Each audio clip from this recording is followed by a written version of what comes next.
Hai orang-orang yang berumur 40, hai manusia yang umurnya kepala 4, hadza waktu akhdhiz zad, ini waktunya kalian mengambil bekal. Azhanukum hadirah, hati kamu masih hadir, ingatan kamu masih kuat. Wa a'dha'ukum qawiyah, anggota kamu masih kuat.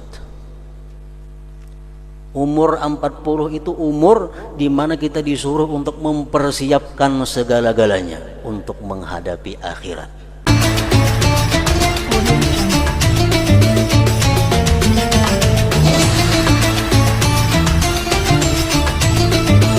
Yang sangat banyak manfaatnya, surat yang sangat banyak faedahnya apabila kita mampu mengamalkannya. Rasulullah sallallahu alaihi wasallam bersabda, Alif Lam Mim tanzil taji'u laha janahani yaumal qiyamah tuzillu sahibaha wa taqulu la sabila alaihi la sabila alaihi. Sabda Rasulullah bahwa surat Sajdah ini nantinya pada hari kiamat dia datang dengan 2 sayapnya di padang mahsyar, di tempat yang sangat panas. Surat Sajdah ini datang dengan 2 sayap. Dia menaungi orang yang membacanya, dia melindungi orang yang membacanya. Dan surat As-Sajdah itu berkata, la sabila alaihi la sabila alaihi. Tidak ada jalan untuk mengganggu ini orang, tidak ada jalan untuk menyiksa ini orang, tidak ada jalan untuk menyakiti ini orang. Salah satu di antara keutamaan surat As-Sajdah ini. Dan lagi disebutkan dari Khalid bin Ma'dan, beliau berkata, Iqra'ul munjiyah wahiyya alif lam mim tanzil fa innahu balagani anna rajulan kana yaqra'uha ma yaqra'u syai'an ghairaha wa kana katsiral khataya fa nasharat janahaha alaihi wa qalat rabbi ighfir lahu fa innahu kana yukthiru min qira'ati fa syaffa'aha rabbu fihi wa qala uktubu lahu bi kulli khati'atin hasanah warfa'u lahu darajah, akhrajahu Darimi. Bacalah oleh kamu ini surat yang menyelamatkan, yaitu surat As-Sajdah. Telah sampai kabar kepadaku, kata beliau, bahwa seorang laki-laki dia di dalam dunia membaca surat Sajdah ini, mengamalkan surat Sajdah, dan dia tidak mengamalkan surat yang lainnya. Ma yaqra'u syai'an ghairaha. Dia kada tahu Yasin, kada tahu Tabarak. Yang diamalkannya setiap hari adalah surat Alif Lam Mim saja. Wa kana katsiral khataya, dan orang ini banyak mempunyai dosa. Nah, pada hari kiamat nanti di padang mahsyar ini surat As-Sajdah membuka sayapnya. Dan dia berkata kepada Allah Subhanahu wa ta'ala, surat Sajdah ini berkata, Rabbi ghfir lahu, ya Allah ampuni dia karena dia sering membaca aku. Maka Allah akhirnya memberikan syafaat padanya, dan Allah berfirman, tulislah bagi dia dengan tiap-tiap dosa itu kebaikan, dan tinggikan bagi dia derajatnya. Rawahud Darimi. Ini hanya orang yang mengamalkan surat As-Sajdah, tidak mengamalkan surat-surat yang lainnya. Sudah sedemikian rupa syafaatnya, pertolongannya, apalagi ditambah dengan surat-surat yang lainnya. Dan lagi sabda Rasulullah sallallahu alaihi wasallam, man qara'a tabarakalladzi biyadihil mulku wa alif lam mim tanzil as-sajdah ba'dal maghrib wal isya'il akhirah faka'annama qama lailatul qadar. Siapa yang membaca Tabarak, surat Al-Muluk, dan surat As-Sajdah ini sesudah maghrib. Sesudah maghrib waktunya, sebelum Isya. Maka dia seolah-olah beribadah pada malam Qadar. Nilai pahala yang diberikan Allah kepada dia sama dengan dia beribadah pada Lailatul Qadar.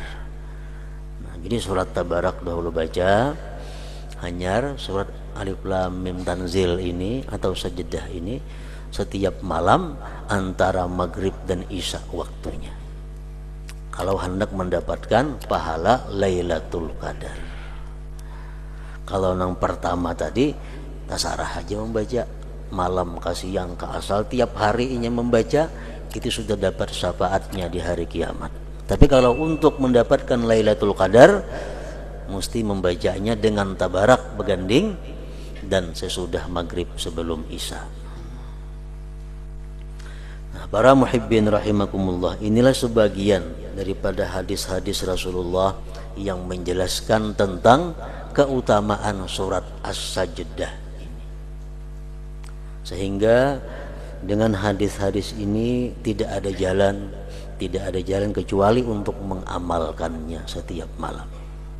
Dan ini merupakan sesuatu dianggap amalan wajib bagi seseorang yang menjalani jalan akhirat.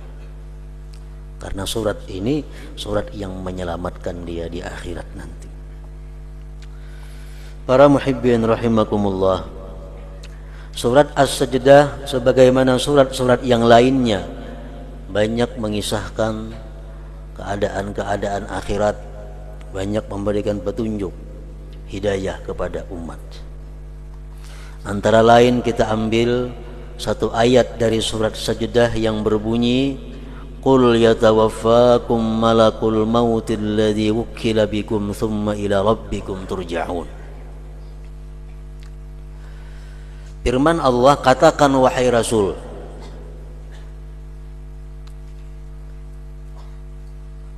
selagi akan mewafatkan akan kamu oleh malaikat maut. Selagi akan mewafatkan akan kalian oleh malaikat maut yang diwakilkan dia dengan kamu, kemudian kepada Tuhanmu kamu dikembalikan. Satu ayat ini memberikan beberapa isyarat petunjuk kepada kita. Pertama, kita disuruh untuk mengenali malaikat maut yang pasti akan kita jumpai, supaya jangan takajub kaina. Disuruh oleh Tuhan kita mengenali malaikat maut. Yang kedua, ayat ini menunjukkan bahwa kita semua akan dikembalikan kepada Allah Subhanahu wa taala. Tsumma ila rabbikum turja'un. Malakul maut ismuhu ngaran sidin Israil. Israil maknahu artinya Abdullah. Abdullah bahasa Arabnya.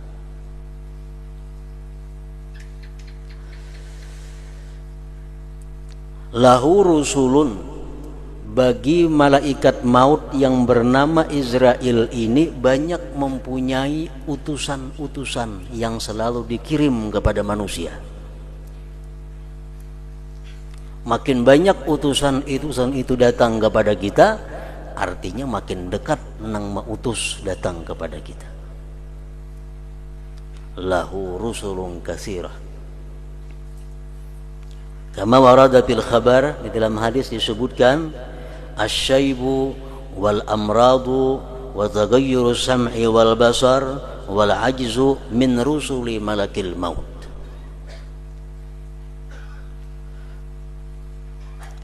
Bermula uban, penyakit, berubahnya pendengaran, penglihatan, lemah anggota tubuh, itu merupakan sebagian daripada utusan malaikat maut. Rambut kita dahulunya hirang, dahulunya bagus, tiba-tiba datang putih. Dicabut sebilah tumbuh 2, cabut 2 tumbuh 5, makin banyak utusan. Dulunya sihat, dulunya kada pernah sakit, datang utusan malaikat maut, mulai datang macam-macam penyakit.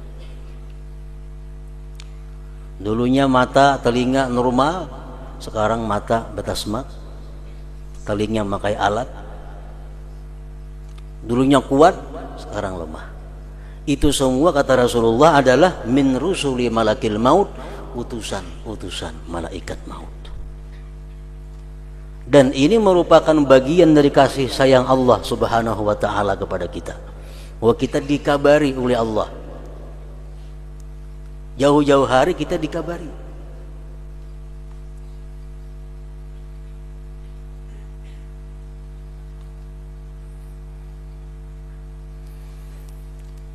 Disebutkan ada salah seorang nabi di antara anbiya illah ta'ala, didatangi oleh malaikat maut. Nabi ini berbicara dengan malaikat maut bahwa kalau engkau datang kepadaku, tolong beri aku kabar sebelumnya supaya aku bersiap-siap, kata itu Nabi tadi. Kata malaikat maut, baik. Bulik malaikat maut. Beberapa puluh tahun berikutnya datang malaikat maut kepada Nabi tadi. Napa kabar ikam ya Nabi? Ya malaikat maut, aku hendak mencabut roh engkau. Maka ikam janji mengabari aku. Kenapa bakajutan datang? Ya malaikat maut tuh kabarnya di kepala ikam. Dulunya hirang aku datang ke sini, sekarang lebih separuh orang putihnya. Itu kabarku, itu utusanku. Makanya dilarang kita mencabut uban itu. Dilarang mencabut uban. Dilarang mewarnai uban dengan hitam. Kenapa? Semacam kada sudi dengan utusan malaikat maut itu. Menyebabkan kita lupa dengan keadaan kita yang sebenarnya. Para muhibbin rahimakumullah. Namun kadang-kadang ada orang yang tidak ada utusan malaikat maut langsung mati. Orangnya kada behuban, orangnya masih sigar, orangnya masih bugar, mata masih hawas, telinga masih baik, mati mendadak. Itu ada juga sebagian manusia. Rasulullah SAW bersabda, mautul faj'ah rahatul mu'min wa asapun alal fajir. Rawahu Ahmad. Mati yang mendadak seperti itu sesuatu rahmat, sesuatu kelapangan kalau dia orang yang beriman. Kalau orang beriman, setiap saat pun dia mati baik. Kenapa? Karena setiap saat dia siap untuk menghadap Allah Subhanahu wa ta'ala. Tapi kalau orang yang fajir, orang yang fasik, orang yang banyak maksiat kepada Allah, mati bakajut, celaka atasnya. Rasa hidup lagi, rasa sigar, rasa apa? Rasa panjang umur. Karena kada ada penyakit, kada ada uban, gigi masih baik, semua mati. Asafun, ini merupakan penyesalan, kerugian, kesedihan kalau orang itu fajir. Para muhibbin rahimakumullah, disebutkan dalam hadis yang berbunyi, ma min yaumin tatlu'u samsuhu illa wa malakul mauti yunadi ya abna al-arba'in hada waqtu akhdhiz zat adhanukum hadirah wa a'dha'ukum qawiyah wa ya abna al-khamsin qad dana waqtul akhdhi wal hasad wa ya abna as-sittin nasitumul iqab wa ghafalatum ala an raddil jawab. Kata Rasulullah sallallahu alaihi wasallam yang artinya bahwa setiap hari terbit matahari, malaikat maut ini selalu mengumumkan, selalu mengingatkan. Menjadi malaikat maut, ya abna al-arba'in, wahai orang-orang yang berumur 40. Hai manusia yang umurnya kepala 4, hadza waktu akhdhiz zad, ini waktunya kalian mengambil bekal. Azhanukum hadirah, hati kamu masih hadir, ingatan kamu masih kuat. Wa a'dha'ukum qawiyah, anggota kamu masih kuat. Umur 40 itu umur di mana kita disuruh untuk mempersiapkan segala-galanya untuk menghadapi akhirat. Ujar malaikat maut mengingati kepada manusia. Waktu umur 40 kita bisa guring 2 jam sehari. Waktu umur 40 kita masih bisa kadang-kadang kada guring 24 jam. Bekerja, beribadah, beramal kepada Allah Subhanahu wa ta'ala. Ini waktunya kita untuk bersungguh-sungguh. Kalau sudah umur 60 tahun, 50, sedikit saja kurang guring, garing. Guring tak ubah waktunya, garing. Jadi umur 41, 42 sampai 49 itu waktu di mana kuatnya seseorang untuk beribadah kepada Allah Subhanahu wa ta'ala. Keuntungannya kalau kita waktu muda beribadah kepada Allah, andai kata kita tua, kita uyuh, kita sakit, tetap dicatat oleh Allah Subhanahu wa ta'ala. Ini untungnya.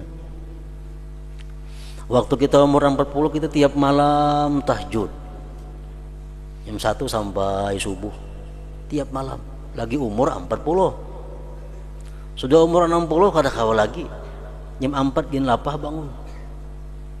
Jam 4 hanya bangun.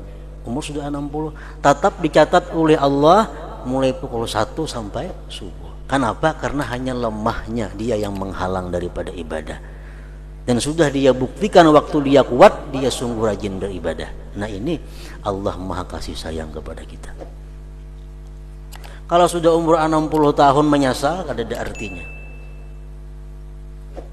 Aku hendak beribadah tapi kada kawal lagi, kada angin, garing. Kamu sudah 60 tahun kada kawal lagi beribadah. Itu alasan seperti itu ditolak oleh Allah. Kenapa? Agar Tuhan ikan pernah merasai muda, ikan pernah merasai mana buktinya. Nah ini untungnya orang yang waktu muda beribadah. Hadza waktu akhdhiz zat, azhanukum hadirah wa a'dha'ukum qawiyah. Wa ya abna al-khamsin, ujar malaikat maut, wahai orang yang berumur 50, kepala 5. Qaddana waqtul akhdhi wal hasad, sungguh parak waktu diambil, waktu dikatam. Umur 50 ke atas tuh parak, kada lawas lagi. Artinya apa? Orang yang sudah umur 50 ke atas ini tuh sedikit benar lagi memikirkan duniawi. Waktunya diisi dengan sanggup untuk akhirat. Umur sudah 50 lebih.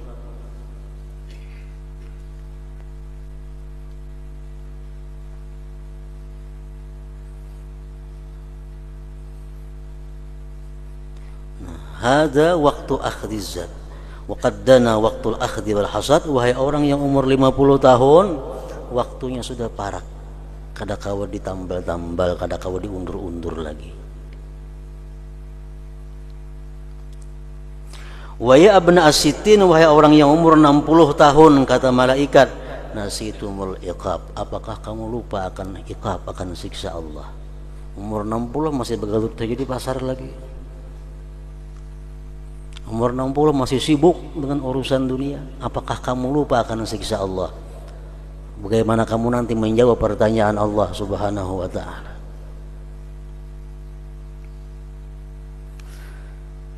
Para muhibbin rahimakumullah, itulah seruan malaikat maut kepada kita. Imam Al-Ghazali rahimahullah mengatakan, alal fajir salasu dawahil maut. Orang yang banyak dosa, al-fajir, ibarat ditimbang-timbang kalah kebaikannya. Dia itu kalau mati menemui 3 huru hara yang dahsyat. Pertama, syiddatun naza', bersangatan sakit dicabut nyawa itu.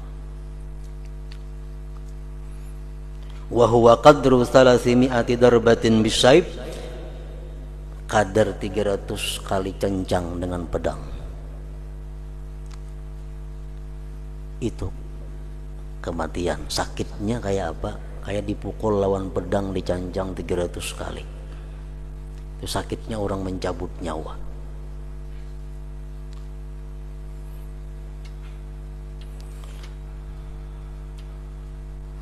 Kalau dia orang yang tidak beriman kepada Allah, orang yang durjana, orang yang banyak dosa, hendak mati itu awaknya sakit, hatinya sakit. Double. Hatinya sakit, awaknya sakit. Kalau orang yang beriman kepada Allah, paling-paling awaknya sakit, tapi hatinya tenang, hatinya ridha. Rasulullah berkata, al-maut kafaratul mu'min. Kematian yang sedih, yang sakit itu merupakan kafarat dosa bagi orang yang beriman kepada Allah.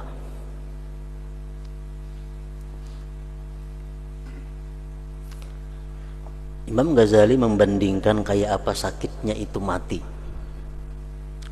bagi orang-orang yang jahat. Contoh, andai kata kita dipukuli oleh perampok, mulai kepala sampai betis dipupuhnya, dipukulinya oleh perampok, kepala sampai betis berluka-luka, sakit lah itu, sakit. Ditambah lagi pulang seluruh harta kita, anak kita, bini kita, jabatan kita, kekasih kita diambil oleh perampok semua. Bayangkan kayak apa sakitnya hati kita. Awak itu dipukuli mulai kepala sampai betis, rumah diambil perampok, bini, anak, kekasih, semuaan kada bertinggal sebuting pun kada ada lagi, tinggal sebatang kara kita hidup. Kayak apa sakitnya kayak itu. Nah, itu nggak bisa dicontohkan kayak apa sakitnya itu mati. Nah, orang nang mati macam itu, di samping menghadapi sakitnya mencabut roh, bagi orang yang cinta kepada dunia, bagaimana sakitnya hati meninggalkan harta yang sekian banyak. Makanya kalau orang sedikit harta, makin sedikit sakitnya mati. Orang yang sedikit anak, makin sedikit sakitnya hati. Kenapa? Karena hub, cinta kepada anak, cinta kepada harta, itu menyakiti hati kalau berpisah kepadanya. Mana dipukuli orang, anak diambil orang, bini diambil orang, kada boleh bertemuan lagi, semuaan habis. Nah, bayangkan kayak apa sakitnya kita saat itu. Nah, itulah bagian kecil yang bisa dicontohkan untuk merasakan bagaimana kematian itu. Orang kadang-kadang hilang jabatan aja stres sudah. Padahal motor masih ada, rumah 2-3 buah berisi bini 2, anak banyak berisi, harta berlimpah ruah, jabatan ampe stres. Hanya jabatan, awak masih sihat lagi tuh. Nah, bayangkan kalau awak sudah sakit dipukuli orang, jabatan diambil, semuaan habis, kayak apa sakitnya.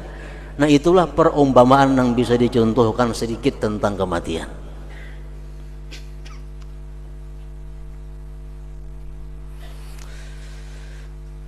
Lain hal orang beriman.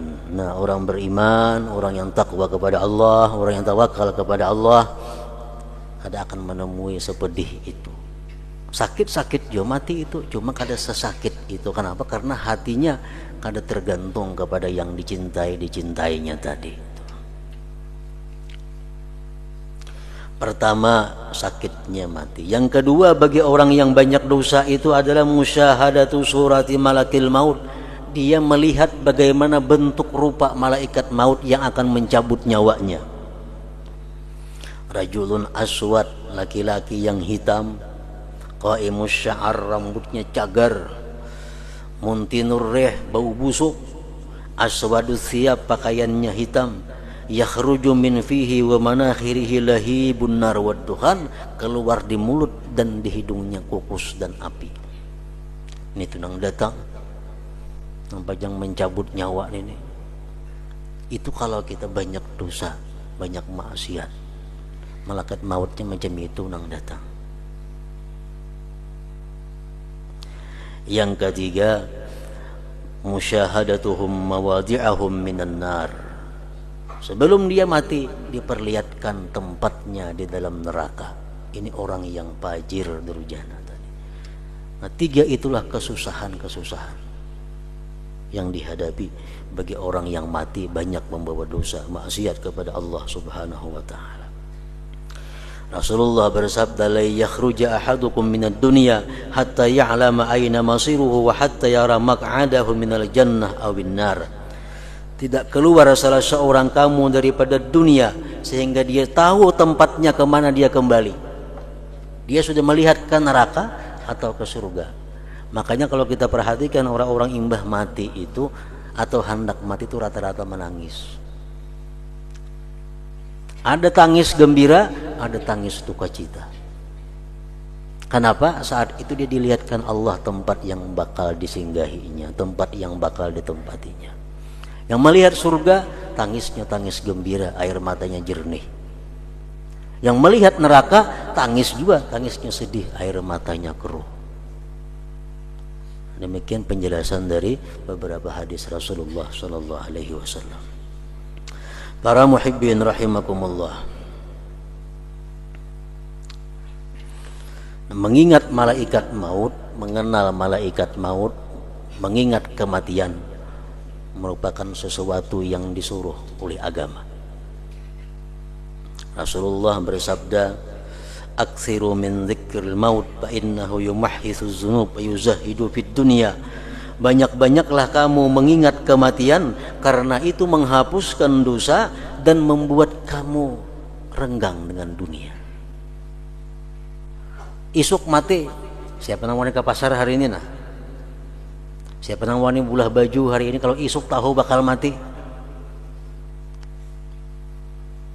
Orang yang mengingat kematian, orang yang terhapus dosanya dan dia akan renggang dengan dunia.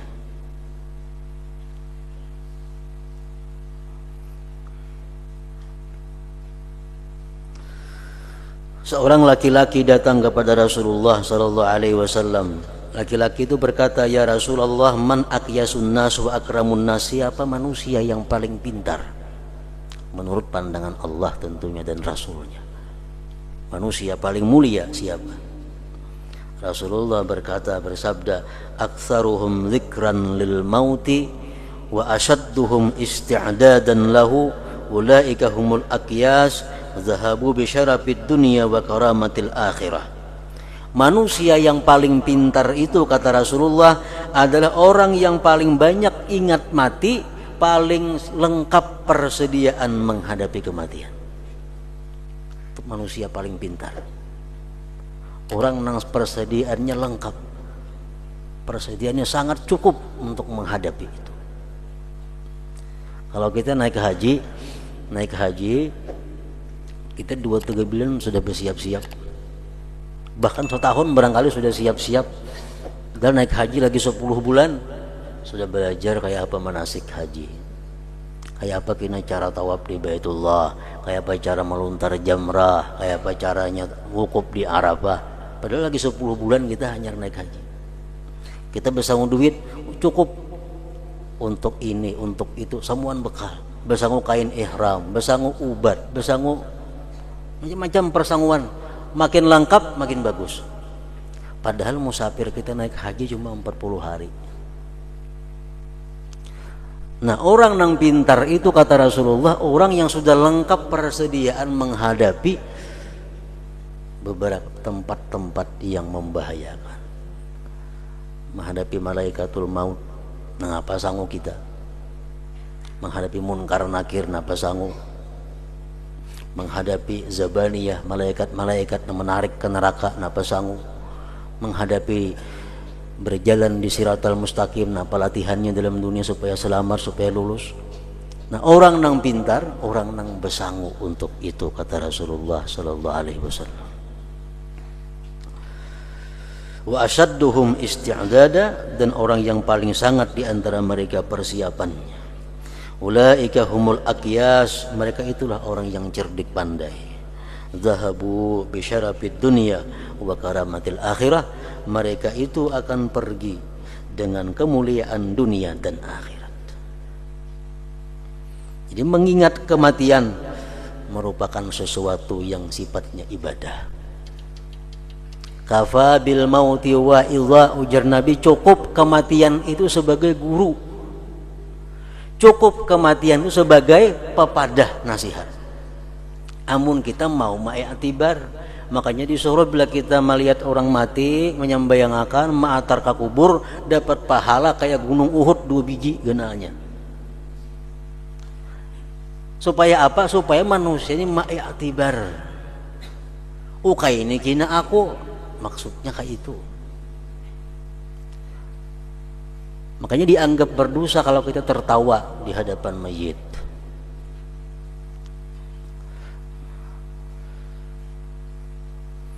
Bini-bini mati, bini-bini cuma ambil i'tibar.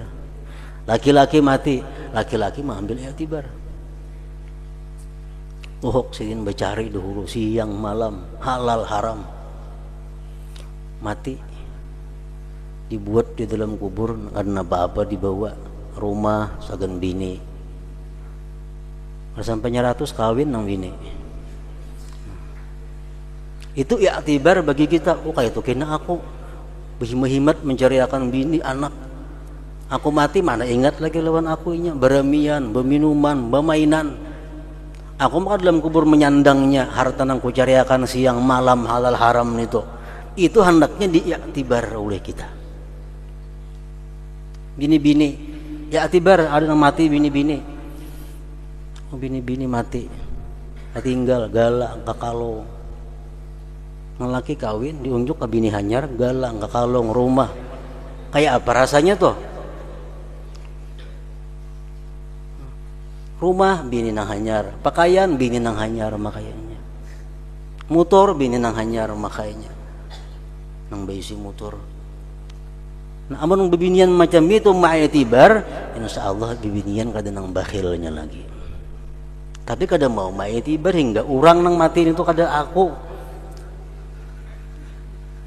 Padahal disuruh kena aku nang mati seperti itu. Nah, para muhibbin rahimakumullah, kafa bil mauti wa idza, cukuplah mati itu kata Rasulullah sebagai penasihat kamu. Cukup orang mati sebagai penasihat kamu. Nah, kita harapan kita kepada Allah agar kita ditetapkan iman Islam waktu menghadapi sakaratul maut itu. Ila hadratin Nabi sallallahu alaihi wasallam al-Fatihah.